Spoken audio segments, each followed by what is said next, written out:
दोस्तों, क्या आपको पता है कि कनाडा की कुल टोटल पॉपुलेशन करीब 4 करोड़ है, जिसमें अगर हम भारतीयों की संख्या देखें तो वो 16 लाख आ जाती है।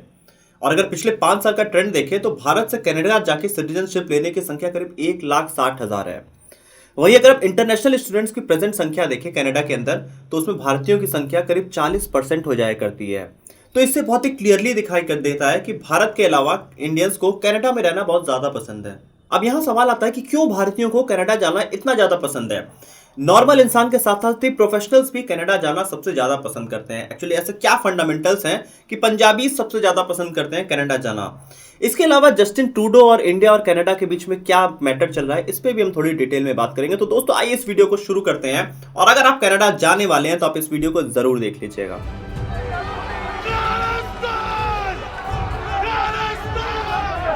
Indian government agents were involved in the killing of a Canadian citizen in Canada in June. If somebody gives us specific or relevant information, we're prepared to look at it. Punjab के लोग कनाडा में बसने का सपना क्यों देखते हैं? Hello दोस्तों, मेरा नाम है दीपक, आप देख रहे हैं डिजिटल अलर्ट। तो हमें सबसे पहले ये समझना होगा कि भारत से जो लोग कनाडा जाते हैं उनमें सबसे ज्यादा कौन सा समुदाय है। तो वो आता है सिख समुदाय। अगर हम भारत में टोटल सिख समुदाय की संख्या देखें तो वो करीब 1.7% होती है। लेकिन अगर हम कनाडा में देखें इंडियंस की संख्या, जिसमें सिख समुदाय का करीब 2.1% स्टेक आ जाता है। इस वक्त अगर हम भारत के लोकसभा में देखें तो भारत में सिख एमपीज की संख्या करीब 13 है। वहीं अगर हम कनाडा में देखें तो ये नंबर 15 हो जाया करता है। इसीलिए जस्टिस ट्रूडो ने भी ये कहा था 2016 में कि भारत से ज्यादा हमारे यहाँ सिख के एमपीज हैं। और अगर हम लैंग्वेजेस की बात करें तो इंग्लिश और फ्रेंच के बाद पंजाबी वहां पे तीसरी सबसे बड़ी प्राइम लैंग्वेज हो गई है। लेकिन दोस्तों, हमेशा से ही पंजाबीज की वहां पे स्थिति अच्छी नहीं रही है। जब पहली बार इंडियंस जाना शुरू किए कनाडा तो वहां के लोकल्स ने उनका काफी ज्यादा विरोध करना शुरू किया था। इस मुद्दे को लेकर कई बार नस्लीय हिंसा भी हुई और एक समय ऐसा आया कि जब कनाडा में इंडियन इमिग्रेंट्स की एंट्री पर भी बैन लगा दिया गया। लेकिन इसके बावजूद भी इंडियन इमिग्रेंट्स इलीगल तरीकों से कनाडा जाके बसा करते थे, क्योंकि वहां पे पैसे बहुत ज्यादा थे। जिसका रिजल्ट ये हुआ कि 1914 आते आते कनाडा में भारतीयों की स्थिति बहुत गंभीर हो गई और एक समय ऐसा आया कि कनाडा से भारतीयों को वापस इंडिया भेजना शुरू कर दिया गया था। कनाडा में भारत के खिलाफ ये हिंसा और विरोध तब तक चला जब तक कनाडा में लिबरल पार्टी की सरकार नहीं बन गई। 1960 में जब लिबरल पार्टी यहाँ पे सरकार बनी तो उन्होंने माइग्रेंट्स के लिए रूल्स काफी ज्यादा इजी किए और इंडियंस के लिए खास तौर पे रूल्स काफी ज्यादा बेहतर बनाए गए। इससे भारतीयों को काफी ज्यादा फायदा हुआ और कनाडा में सिख समुदाय धीरे धीरे बढ़ता गया। वैसे आपको बता दें कि कनाडा जाने वाले सबसे पहले जो सिख थे वो मेजर केसर सिंह थे, जो कि ब्रिटिश इंडियन आर्मी में मौजूद थे। कनाडा से भारत वापस आने के बाद मेजर केसर सिंह ने कनाडा में मौजूद अपॉर्चुनिटीज के बारे में सब पंजाबी लोगों को बताना शुरू किया, जिसके बाद कनाडा जाने का ट्रेंड भारत में धीरे धीरे बढ़ता चला गया। और 1971 आते आते करीब 35,000 से ज्यादा भारतीय कनाडा शिफ्ट हो चुके थे। आज अगर पंजाब के सिखों को कनाडा जाने की सबसे बड़ी वजह की बात करें तो यहाँ पे आ जाता है नशाखोरी। पंजाब में इतनी ज्यादा नशाखोरी हो चुकी है कि वहां पे एक सिरदर्द बन चुका है लोगों के लिए। पंजाब में अगर हम नशे की बात करें तो हर दूसरे दिन कोई ना कोई इंसान नशे की वजह से उसकी मौत हो जाया करती है। वहीं अगर हम रिहैब सेंटर्स में देखें तो 9 लाख से ज्यादा लोग वहां पे रजिस्टर्ड है। इसके अलावा 25 लाख से ज्यादा लोग, ये आंकड़ा है कि वहां पे अभी नशा कर रहे हैं। और सबसे ज्यादा चिंता की बात यह है कि नशा करने वाले इन 25 लाख लोगों में सबसे ज्यादा स्कूली बच्चे और एडल्ट शामिल हैं। और ऐसे में फैमिलीज को ये लगता है कि अगर अपने बच्चे को नशे से बचाना है और एक बेहतर जगह भेजना है तो उनको सबसे बेस्ट ऑप्शन कनाडा लगता है, क्योंकि पंजाब के हर एक फैमिली में कोई ना कोई रिश्तेदार कनाडा में रहता है जिसकी लाइफस्टाइल पहले पंजाब में रहने के समय बहुत खराब हुआ करती थी और जब वो कनाडा गया तो उसकी लाइफस्टाइल बहुत अच्छी हो गई है। जिस वजह से पंजाबीज को लगता है कि हमारे बच्चे आने वाले टाइम में एक अच्छा फ्यूचर बिल्ड करें, जिस वजह से वो उन्हें कनाडा भेज दिया करते हैं ताकि वो नशे की लत से जरूर दूर रहे। इसके अलावा जब भी कोई सिख कनाडा से वापस भारत आता है और वो पंजाब में अपने रिलेटिव्स और अपने फैमिलीज को कनाडा के बारे में बताता है कि वो कितना साफ सुथरा देश है, वहां पे कितनी ज्यादा इनकम है, तो उसके रिश्तेदार में जो नए उम्र के लड़के होते हैं वो उनसे काफी इन्फ्लुएंस होते हैं, क्योंकि अब वो इंडिया में ग्रेजुएशन भी कर लेते हैं, उसके बाद भी उन्हें कोई जॉब नहीं मिल रही होती है। तो उनको लगता है कि बेस्ट ऑप्शन हमारे लिए होगा कि अगर हम किसी अपने रिलेटिव की वजह से हम अगर कनाडा चले जाएं तो हमारी लाइफ सुधर सकती है। वैसे आपको मैं बता दूं कि पंजाब में कनाडा जाने का इतना ज्यादा क्रेज है कि वहां पे एक गुरुद्वारा भी है जहां पे लोग छोटी सी एयरप्लेन भी चढ़ाया करते हैं उस गुरुद्वारे में, ताकि उनको कनाडा जाने का मौका मिल जाए और उनकी मन्नत पूरी हो जाए। पंजाब के जालंधर जिले से लगभग 12 किलोमीटर दूर तलहन नाम के गांव में शहीद बाबा निहाल सिंह गुरुद्वारा है, जहां अरदास करने पर भक्त चादर या फूल नहीं बल्कि खिलौने वाला एयरप्लेन चढ़ाते हैं और वो कनाडा जाने की मन्नत मांगते हैं। लेकिन दोस्तों, भारत और कनाडा के बीच में जो रिश्ते इतने अच्छे थे वो अचानक से थोड़े अब खराब होते हुए दिख रहे हैं। इसके पीछे कई सारे विवाद हैं, जिसमें सबसे बड़ा विवाद है कि वहां के प्राइम मिनिस्टर जस्टिन ट्रूडो ने संसद में एक बयान दिया जहां पे उन्होंने बोला कि कनाडा में मारे गए खालिस्तानी हरदीप निर्जर सिंह की हत्या में भारतीय एजेंट्स का हाथ हो सकता है। इसके अलावा ट्रूडो ने भारत पर कनाडा की सॉवरेनिटी का भी उल्लंघन करने का भी आरोप लगा दिया।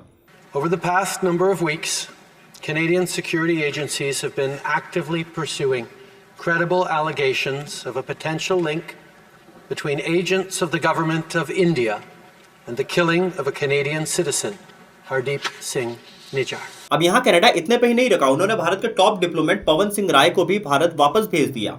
इसके जवाब में भारत सरकार ने इन पूरे आरोपों को एकदम बेतुका बताया और सिरे से इसे खारिज कर दिया। और भारत सरकार ने भी टिट फॉर टैट वाली डिप्लोमेसी का ही यूज किया। उन्होंने भारत में कनाडा के जो डिप्लोमेट थे उनको 5 दिन के अंदर भारत छोड़ने के लिए बोल दिया गया। इसके अलावा भारत ने यह भी आरोप लगाया कि कनाडा की धरती पर खालिस्तानी आंदोलन का समर्थन करने वाले लोग लगातार बढ़ते जा रहे हैं, जिनकी भारत में कोई जगह नहीं है, और कैनेडियंस को भारत आने पे उनके वीजा पे पूरी तरीके से भारत सरकार रोक लगा देती है। लेकिन सबसे बड़ी बात है कि जिस कनाडा को भारत से इतना ज्यादा फायदा हो रहा है वो अचानक से भारत के खिलाफ बातें क्यों कर रहा है। तो दोस्तों, इसके पीछे पूरी पॉलिटिक्स है। एक्चुअली जस्टिन ट्रूडो की जो पार्टी थी वो साल 2019 में पूरी तरीके से बहुमत नहीं लेके आ पाती है, जिसकी वजह से ट्रूडो को खालिस्तानी समर्थकों का सपोर्ट मिला और उन्होंने एनडीपी पार्टी, जो कि वहां की खालिस्तानी पार्टी है, उनके साथ वो एक सरकार बना लिया। अब अगर उनको किसी तरीके से उनको खुश रखना है तो उनको भारत का विरोध करना ही पड़ेगा, क्योंकि वो खालिस्तानी है और ट्रूडो अपनी सरकार को बचाना चाहते हैं और नेक्स्ट इलेक्शन के लिए अपने आप को तैयार कर रहे हैं। इसीलिए वो भारत विरोधी बयान दे रहे हैं ताकि एनडीपी का सपोर्ट उनको लगातार बना रहे और उनको खालिस्तानी वोट बैंक पे आके मिल जाए। लेकिन अगर भारत और कनाडा के रिश्ते नहीं सुधरते हैं तो इससे दोनों देशों को काफी बड़ा नुकसान होगा, क्योंकि अगर हम रूटर्स की रिपोर्ट के मुताबिक देखें तो कनाडा भारत का 17वां सबसे बड़ा फॉरेन इन्वेस्टर है, जिसने साल 2000 के बाद भारत में करीब $3.6 बिलियन से ज्यादा का इन्वेस्टमेंट किया हुआ है। इसके अलावा कनाडा की 600 से ज्यादा कंपनी, जिसमें बॉम्बेडियर, एसएनसी लेवेलिन जैसी कंपनीज हैं, वो भारत में लिस्टेड है और उन्होंने काफी सारे अपने इन्वेस्टमेंट भारत में किए हुए हैं। इसके अलावा आप बड़ी इंडियन कंपनीज को भी देखिए, जैसे कि इन्फोसिस और टीसीएस ने भी अरबों डॉलर्स का इन्वेस्टमेंट कनाडा में किया हुआ है। तो यहाँ अगर दोनों देशों के बीच में रिश्ते खराब होते हैं तो दोनों देशों के लिए एक बड़ा लॉस होने वाला है। लेकिन अभी भी हमारा सवाल वही है कि इंडियंस कनाडा को इतना ज्यादा पसंद क्यों करते हैं। तो इसके पीछे एक और बड़ा रीजन आता है कि कनाडा इमिग्रेंट्स को एक बड़ा कोटा भी दिया करता है, जो भारतीयों को काफी ज्यादा पसंद है। इस वीजा पॉलिसी के तहत कनाडा अपने इमिग्रेंट्स में से पति और पत्नी दोनों को अपने यहाँ काम करने की परमिशन दे दिया करता है। अब ये पॉलिसी इंडियंस को काफी ज्यादा अट्रैक्ट करती है कनाडा की तरफ। इसके अलावा कनाडा स्किल्ड फॉरेन वर्कर्स को डायरेक्ट परमानेंट रेजिडेंट के लिए अप्लाई करने की भी परमिशन देता है। वहीं अमेरिका जैसी कंट्रीज के लिए भारतीयों को वीजा के लिए 10-10 साल तक का यहाँ पे वेटिंग करना पड़ता है। कनाडा के इमिग्रेशन पॉलिसी की एक और सबसे खास बात है कि यहाँ पे परमानेंट रेजिडेंट को वीजा मिलने के बाद व्यक्ति को देश में कहीं भी रहने का और कहीं भी जॉब करने का पूरी तरह अधिकार मिल जाता है। तो मतलब आप कनाडा के एक नॉर्मल सिटीजन की ही तरह रह सकते हैं। अब कनाडा से जस्ट बगल में यूएस बसा हुआ है, तो अगर इंडियंस कनाडा जाते हैं तो उनको कई सारी अपॉर्चुनिटीज एक साथ मिल जाती है। इसके साथ ही कनाडा में अवेलेबल सभी यूनिवर्सल हेल्थ सर्विसेज और सोशल सर्विसेज का भी यहाँ पे वो उनका सिटीजन एडवांटेज ले सकता है। तो अगर एक इंडियन कनाडा में शिफ्ट होता है तो उसको सारे एडवांटेजेस मिल जाते हैं। अगर हम एरिया के हिसाब से देखें तो कनाडा वर्ल्ड का 2nd लार्जेस्ट कंट्री है, लेकिन पॉपुलेशन के हिसाब से 39th नंबर पे आता है। ऐसे में लो पॉपुलेशन और लो अनएम्प्लॉयमेंट रेट होने की वजह से कनाडा अपने इमिग्रेंट्स को काफी तेजी से अट्रैक्ट करता है। वैसे अगर हम एजुकेशन की बात करें तो कनाडा अपने स्टूडेंट्स को काफी ज्यादा नई नई सुविधाएं देता है, जैसे कि यहाँ पे एजुकेशन काफी ज्यादा सस्ती है, इसके साथ ही आपका रहना काफी सस्ता हो जाता है। अगर आप अमेरिका और ब्रिटेन की टॉप यूनिवर्सिटी से आप कनाडा की यूनिवर्सिटी को कंपेयर करें तो वहां पे आपको फीस काफी ज्यादा कम लगती है, इसीलिए स्टूडेंट्स की पहली चॉइस भी बन जाती है। कनाडा में 1 साल के एजुकेशन का खर्च करीब 10 से 20 लाख के बीच में आ जाता है। वैसे डिपेंड करता है कि आप कौन से कोर्स में एनरोल करते हैं, जबकि वहां का अगर आपका रहने का खर्च देखा जाए तो वो 80,000 से 1.5-2 लाख के बीच में आप इजिली आप रह सकते हैं। और इसीलिए कनाडा में मिलने वाली सुविधाओं को देखकर यहाँ पे लाखों की संख्या में इंडियन स्टूडेंट्स पढ़ने आते हैं। Canada bureau of international education के मुताबिक साल 2022 में 47% की इंक्रीमेंट के साथ इंडियन स्टूडेंट्स की संख्या कनाडा में करीब 3,32,000 तक हो गई, जो कि यहाँ रहने वाले कुल फॉरेन स्टूडेंट्स का करीब 40% सिर्फ इंडियंस ही हैं। इसके अलावा प्रेजेंट टाइम में कनाडा में करीब 3 लाख के करीब इंडियन स्टूडेंट्स वीजा पे हैं, और इसकी वजह मैं आपको पहले ही बता चुका हूँ कि यहाँ पे फीस काफी ज्यादा कम है और यहाँ पे रहना काफी ज्यादा कम होता है। कनाडा में पढ़ने का दूसरा सबसे बड़ा फायदा है कि अगर आपका स्कोर अच्छा है तो आपको पार्ट टाइम जॉब्स बहुत ही इजीली मिल जाएंगे, जिस वजह से आप अपने पढ़ाई के खर्च भी पढ़ने के साथ साथ आप निकाल सकते हैं। कनाडा के कई टॉप यूनिवर्सिटीज अपने यहाँ फॉरेन स्टूडेंट्स के लिए स्कॉलरशिप प्रोग्राम चलाते हैं। इस स्कॉलरशिप के तहत 1 से 1.5 लाख रुपए तक पर ईयर स्टूडेंट्स को यहाँ पे दिया जाता है, जिसमें यहाँ पे स्टूडेंट्स कम पैसे में अपनी स्टडी कंप्लीट कर लिया करते हैं। और एक बार स्टडी कंप्लीट हो जाती है तो 3-4 साल में ही उन्हें कनाडा की सिटीजनशिप भी इजीली मिल जाती है। एक्चुअली कनाडा में बहुत सारी कंपनीज है और जब वहां के ही पढ़े हुए स्टूडेंट्स बाहर निकलते हैं तो वो कंपनीज उन्हीं स्टूडेंट्स को हायर कर लेती है। तो यहाँ पे अगर हम देखें तो बाकी कंट्रीज में अगर आप जाएं कहीं पे वहाँ सिटीजनशिप लेने तो आपको करीब 10 से 15 साल लग जाते हैं, लेकिन कनाडा की सिटीजनशिप आपको काफी इजीली मिल जाया करती है। और अगर आप स्टूडेंट्स की सुरक्षा की भी बात करें तो कनाडा काफी ज्यादा सेफ है स्टूडेंट्स के लिए। यहाँ पे कई प्रोग्राम भी चलाए जाते हैं जैसे कि वॉक सेफ प्रोग्राम। यहाँ पे रात में स्टूडेंट्स को पब्लिक ट्रांसपोर्ट पे इजीली पहुंचाने में मदद भी की जाती है सरकार के द्वारा। और इन्हीं सब एजुकेशन फैसिलिटीज को देखते हुए कनाडा एक एजुकेशन हब बनता जा रहा है पूरी दुनिया का। साल 2021 के अगर हम सेंसस के अनुसार देखें तो कनाडा की पॉपुलेशन करीब 3,70,00,000 थी। इनमें 16 लाख यानी करीब 4% इंडियंस थे, जबकि कनाडा में सिखों की पॉपुलेशन लगभग 7,70,000 हो जाती है। अगर हम पिछले 20 सालों के आंकड़ों को देखें तो कनाडा में सिखों की पॉपुलेशन करीब डबल हो चुकी है आज। अगर हम पूरी दुनिया में देखें तो इंडिया के पंजाब के बाद सबसे ज्यादा सिख आपको कनाडा में ही मिल जाएंगे, क्योंकि कनाडा एक ऐसा देश है जहां जाति और धर्म के नाम पर लोगों के साथ भेदभाव नहीं किया जाता है। कनाडा एक सेकुलर कंट्री है जो अपने सिटीजन्स के लाइफ को इंपॉर्टेंस देता है। यहाँ की सरकार का मानना है कि सभी सिटीजन्स इक्वल हैं और सभी को बेहतर जीवन जीने का अधिकार भी मिलना चाहिए। आपको ये जो जस्टिन ट्रूडो वाला जो ये मामला दिख रहा है ये सिर्फ पॉलिटिकल है, बट बेसिकली कनाडा में अभी भी सिटीजन्स काफी ज्यादा सेफ हैं। अगर आप उनके इंटरव्यूज देखें, उनके वीडियोस आप जाके देखें तो वहां पे नॉर्मल एकदम माहौल है। अभी इलेक्शन है, इस वजह से वहां पे इस तरीके के बयान दिए जा रहे हैं ताकि उनको वोट्स मिल सकें। कनाडा एक फ्रेंडली कंट्री भी है। यहाँ पर आने पर आप खुद अपनी आंखों से डिफरेंस देख सकते हैं, फिर चाहे गवर्नमेंट सर्विसेज की बात हो या फिर लोगों में।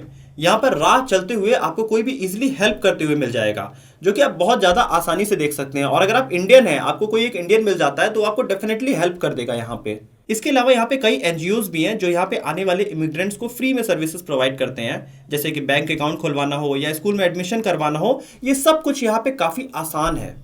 दूसरी है ज्योग्राफिकल लोकेशन की भी वैल्यू है, क्योंकि अगर आप इंडिया में देखें तो बहुत ज्यादा धूल मिट्टी और गर्मी दिखाई देगी, लेकिन आपको कनाडा में काफी ज्यादा साफ सफाई दिखाई देगी। इसके साथ ही वहां पे इतनी ज्यादा गर्मी नहीं पड़ती है, मौसम काफी ज्यादा ठंडा रहता है। और अगर हम यहाँ पे इमिग्रेंट्स को मिलने वाले इकोनॉमिक हेल्प की बात करें तो ये भी कनाडा सरकार काफी ज्यादा किया करती है। जैसे कि देखें तो गवर्नमेंट यहाँ पे लो इनकम ग्रुप में आने वाले लोगों को बिना क्रेडिट हिस्ट्री के क्रेडिट कार्ड और स्मॉल लोन की सुविधा देती है, और ये सुविधा इमिग्रेंट्स और स्टूडेंट्स को ही मिला करता है। इसके साथ ही Canada special emphasis new immigrants और वर्क परमिट वाले बुजुर्गों को पेंशन और बच्चों के पेरेंट्स को हर महीने एक अच्छी अमाउंट देता है ताकि वो अपने बच्चों की अच्छी परवरिश भी कर सके। इसके अलावा अगर आप एक इमिग्रेंट हैं और आपकी जॉब बीच में मान लीजिए चली जाती है तो कनाडा गवर्नमेंट अपनी तरफ से आपको कुछ बेसिक पैसे देगी ताकि आप खर्च निकाल सके, और जब तक आपको नई जॉब न मिल जाए तो गवर्नमेंट आपको यहाँ तक हैंड होल्डिंग सपोर्ट वहाँ की कर दिया करती है। तो कनाडा में यही सब ऐसी सुविधाएं हैं जिसकी वजह से बहुत सारे इंडियंस और इंडिया में भी बेसिकली पंजाबीज अट्रैक्ट होते हैं कनाडा जाने के लिए, क्योंकि वहां बहुत सारी सुविधाएं आपको जो भी आप इनकम टैक्स पे करेंगे उससे ज़्यादा ही मिल जाती है, जो कि आप इंडिया में इनको नहीं दिखाई देता है। वहाँ पे सैलरीज काफ़ी ज़्यादा है, जिस वजह से लोग कनाडा मूव करना पसंद करते हैं और वहाँ की सिटीजनशिप लेना चाहते हैं। तो दोस्तों आप कमेंट ऑप्शन में लिख के बताइए कि अगर आपको मौका मिलेगा तो क्या आप कनाडा जाना चाहेंगे और वहाँ की आप सिटीजनशिप लेना चाहेंगे क्या?